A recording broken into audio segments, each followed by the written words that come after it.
With all the hype leading up to Monster Hunter Wilds, I just seeing the game everywhere, I feel like now was a better time than ever for me to get into Monster Hunter for the first time. And then when I saw Rise on Nintendo eShop, I kind of saw it kind of felt like fate to me.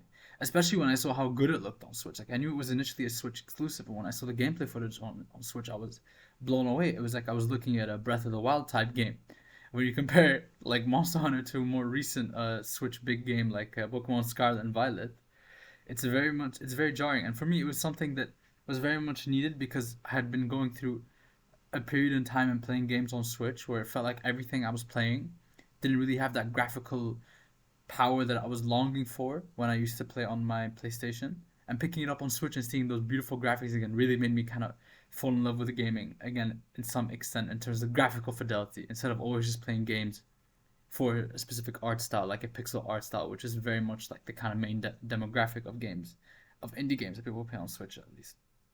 But I mean, as a whole, the series always eluded me. Like the only other experience I've ever had with Monster Hunter was like 1 hour of Monster Hunter stories on my 3DS because I obtained it through very legal means, and also a random demo I tried maybe for like 10 minutes, like maybe Monster Hunter. I don't even know which one, Generations or something, and I hated it. And the big hype for Wilds was like, okay, I gotta try it now before Wilds comes out, so I can kind of get into the vibe and see what Wilds is really, really about. So I decided, you know what, I'm gonna do it. And my experience was definitely something, especially at the beginning. With people say there is a gigantic learning curve, and when I hopped in for the first time, I completely understand, and I also felt it myself with all the pop-ups. It felt like every single place I go, it would just pop up and pop up and pop up. And it's very much a type of game where you have to put active effort into learning it. It's not so much you can just play the game and go through the motion. But I very much spent the first few days of the game kind of just watching YouTube videos, obsessing over the game as part of the community. Even though the community is from 2021 and when playing it in 2025 alone with no one, it's very jarring to go back and watch those old videos. But at the same time, it made me feel like part of the community to some extent. And you really have to put a lot of effort into learning about the game, and that active effort really pays off towards the end. But especially at the beginning, you just have to watch so many tutorials, especially since the game doesn't even emphasize anything like learning about your weapon combos, doesn't teach you about capturing monsters, doesn't give you any guidance of what kind of weapon would be good for you. It's very much just like go hunt. There are like three training missions, and I those were so boring. I didn't even bother getting into them. I kind of wanted to get in the game and just hunt monsters immediately. And just for context, I'm making this video after I've beaten like every single monster in the base game in the story campaign. So that includes like after Magnum Mallow, and you just kind of go through the rest of the monsters left. I've done all of that, and this is kind of my final thoughts after getting through it. And just to kind of give you like a snapshot of how much worse I was at the beginning of the game. I think I died like 6 times on the Great Izuchi first time hunt, which is just absolutely ridiculous because now I go back to that and it's like I can do that with my eyes closed. It's like taking a poop for me, you know. It's just kind of, and I think that's the kind of beauty of the game in the sense that you just get so much better and better over time, similar to like a Souls-like experience where you're going back and playing the game again and you realize how much easier it is on the second time round where you've beaten the game, right? It's a very similar and very cathartic experience at least. And as for me at the beginning, I was watching videos of people saying Sword and Shield is like one of the best beginner weapons. So I just picked it up and I started practicing combos in the little like crocodile. I have like that little crocodile arena area. And oh my god, is the Sword and Shield a satisfying weapon to play? For like you really start to understand the game once you understand the combos and how a weapon can interact with a monster. And for me, the Sword and Shield and the bashing of the monster head and just stunning it over and over and over again is such a satisfying and rewarding feeling. But my issues lie with the fact, I guess to some extent, is with the mid game. The beginning of the game was great in the sense that it was a very much learning experience. Everything was new and everything had a certain level of difficulty to it. But in the mid game, I really started to feel like the game was a bit too easy. And I'm not saying that the game has to be difficult, but I'm saying that the game should make me feel like I'm pushing towards something, you know? Especially since the fact that the game doesn't really have a story. And I don't really mind that it doesn't have a story because the gameplay is really, really where it's at. But with how Rise is structured as a very arcadey experience, where it's very much like you just kind of hop on your Palamute, rush to the monster without any thought, beat it up, rush to it again, beat it up, rush to it again, beat it up, And as you get kind of decent at the game with the combos, it kind of just becomes like your button, like not button mashing, but you're very much like doing it mindlessly, especially up to like through the mid game of the story, up to like basically until the final boss of the game, which is the Magnanimo, which isn't even the final monster. It's just randomly just thrown in there in the middle for some reason, and then it's like the game just goes to credits, and it was like what? And I didn't really mind that, but it was very jarring when that happened. But up to Magnamalo, after the first like few monsters of me learning the game and learning the combos and understanding the base mechanics and like how to position myself, when to heal, when to run away, when to sharpen my stuff, the game just super trivial. Like I was basically every single monster up to Magnamalo, I was just beating first try without dying, and not really with any thought or any difference in how I would tackle any of the monsters. Really, because also I feel like some of the monsters in of itself have a very like repetitive design. I'll get into that a little bit more because I do love the monster design, and there are a lot of monsters that really stood out to me. But for me, one of the things is that so many of them have wings, and that those wings kind of made them really clunky for the most part, except for a few monsters. It just felt like the wings, and they kind of flap up into the air, and the whole game just becomes a bit slowed down. It makes it easy for you to kind of just do whatever you want. And this may also because I was using sword and shield, and it's very much like a rush down style weapon. You can kind of just turn off your brain and just play the game, and I think that's great. But there were a couple things of the mid game that I did enjoy, despite it being so easy. And the cycle is extremely addicting. Like I said, of just chasing and attacking, chasing and attacking. But I will say that I would enjoy more maybe like how it's presented in Monster Hunter World. I've seen where it's more about like tracking the monster and putting more thought into it, and it's a very much more intentional experience.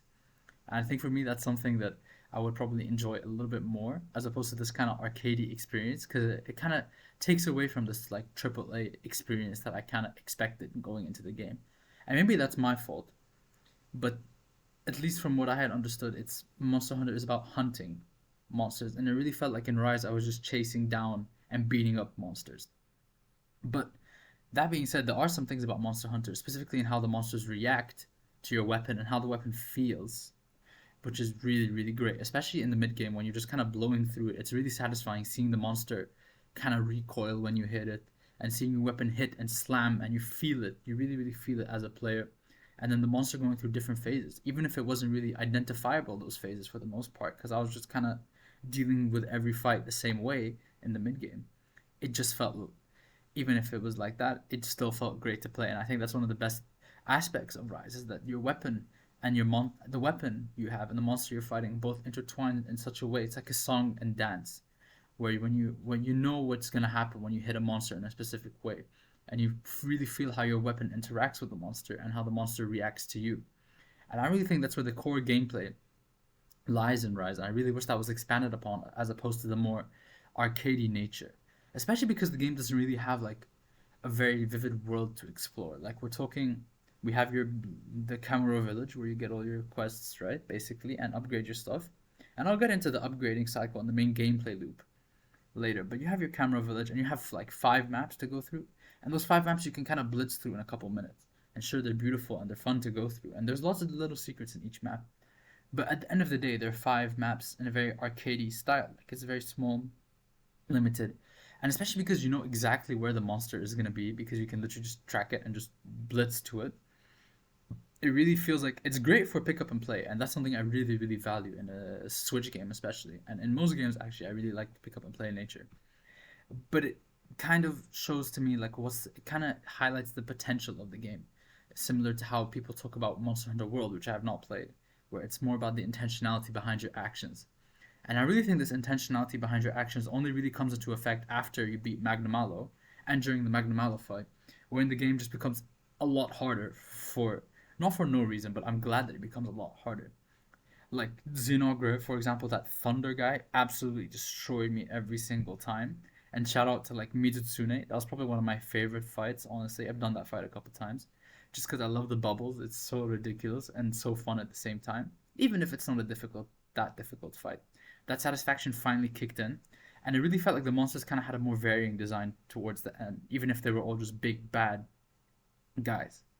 And with this difficulty increase is where the gameplay loop really clicked with me, because that's when I really started to feel like, okay, now I understand why I need to fight. to go upgrade my weapons and go back to the same monster again to go get my weapons upgraded again.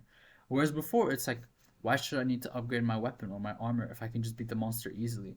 And the fight isn't that much fun apart from the novelty of beating the new monster. Because for me, most of the game, in the early parts and the mid parts until Magnum Malo, the novelty just came in seeing these monsters and seeing what they could do. But the actual difficulty behind it was not fun. Like, I didn't really want to replay any of the old fights because they were just trivial to me. And then at the very end, only this extremely satisfying gameplay loop of building the weapon and armor, going back out and doing the same, and coming back is really what started to hook me in towards the end. And it's the thing that really pushed me towards the end, especially because there's no real motivation to keep going after you beat Magnum Malo, right? You're just kind of going there. And this kind of gameplay loop reminded me of when I used to play a lot of Destiny 2. And that kind of gameplay loop is really, really addicting. But for me especially, I think this is also because of the time period in which I'm playing this. Like, I started the game in 2025, right?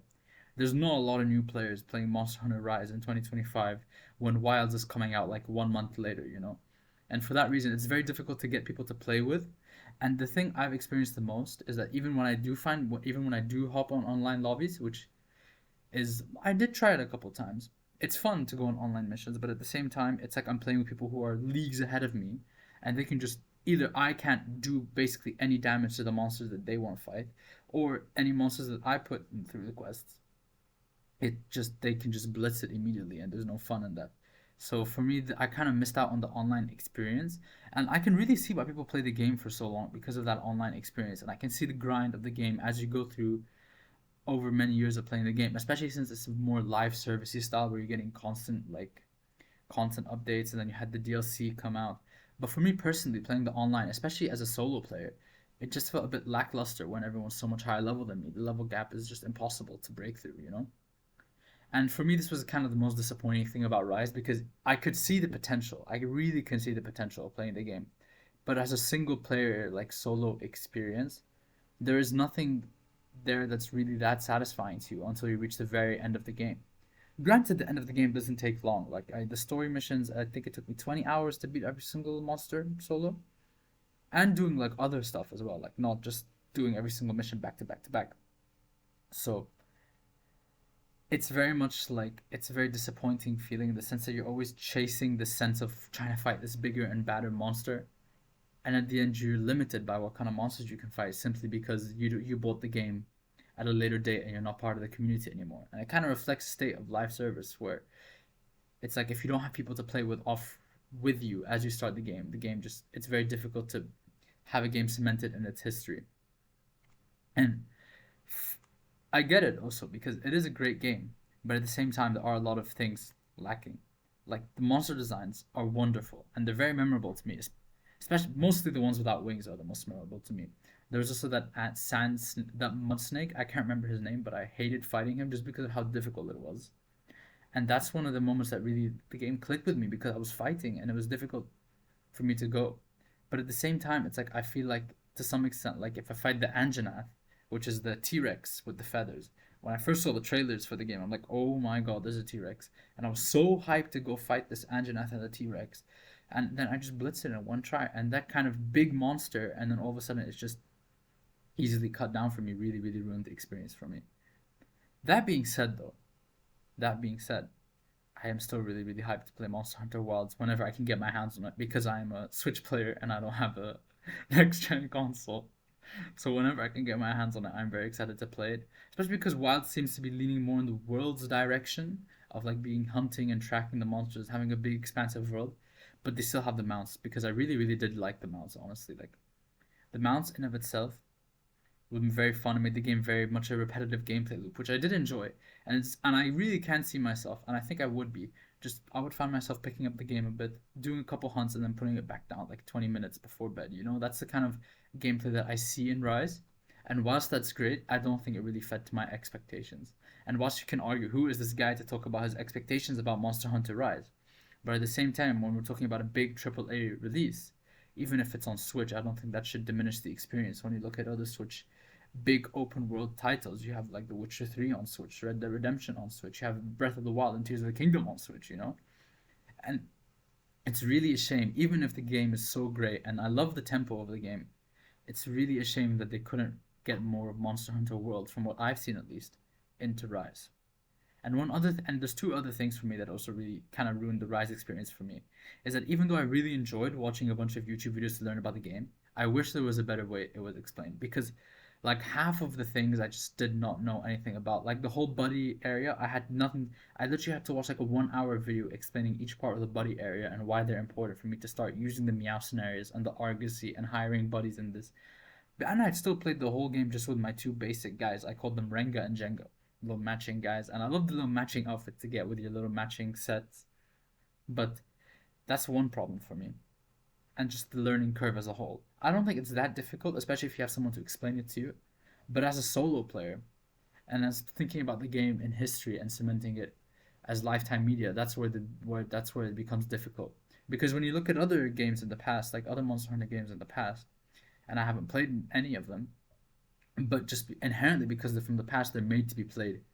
At least to some extent, there's a solo experience behind them. And that's something I really appreciate about Monster Hunter Rise as well, is that there is still a solo experience behind it, even though it's mainly a co-op game. When you look at other main co-op games, for example, like Destiny, like I was saying, there is a very shallow solo experience, but the main thing there is that big co-op experience. But at least in Monster Hunter Rise, you can still experience the vast majority of content available to you through single player. But the best content is locked behind the co-op, and that's really, really a shame to me. And the last thing I'm kind of worried about is that I know that the game and Monster Hunter as a whole is all about reusing the monsters and that, oh my god, it's that monster coming back. Same as like kind of Pokemon, where you're kind of pandering to nostalgia and being like, oh my god, it's my favorite Pokemon, I'm gonna play with him again. It's my favorite monster, I'm gonna fight him again. But especially since, for me, at least in Rise, a lot of the fights were really, really trivial. It kind of makes me feel like, okay, I'm just gonna go back to this in the next game of Monster Hunter I play, and the fights are just gonna be easy because I've already seen the monster before. Even if they do change the moves, which I'm sure they do, I've seen the monster before, so the novelty of the design itself wears off. And at the same time, the gameplay is just simple. So for me, it kind of takes away from the biggest draw of the game for me. That being said, even though I've been dogging on Rise, I still think it's a great game regardless. And I think also I picked it up on sale for like €10. That's the biggest steal of my life, right? Like I got a lot of time out of it, and I do genuinely think it's a great experience. And for me, pushing myself into this genre, it's a great introduction to the genre for sure. And I'm really, really excited to see where Capcom takes Wilds. And I really hope that Wilds does do well, so it can kind of get pushed more into the mainstream as a whole, especially with the saturation of AAA gaming these days, where you kind of feel like everything is converging to this big narrative from behind the back 3D experience. Like you have the PS4, how the PS4 did it with all the God of War games, the Horizon games, the Spider-Man games, the Uncharted games, Last of Us, all the same. It's really nice to see a big AAA game that's not just that, pushing through the mainstream. And it looks like Wild is going to be able to do that. So for that, I'm very excited for the future of the franchise. And yeah, that's everything I had to say. Thank you so much for listening.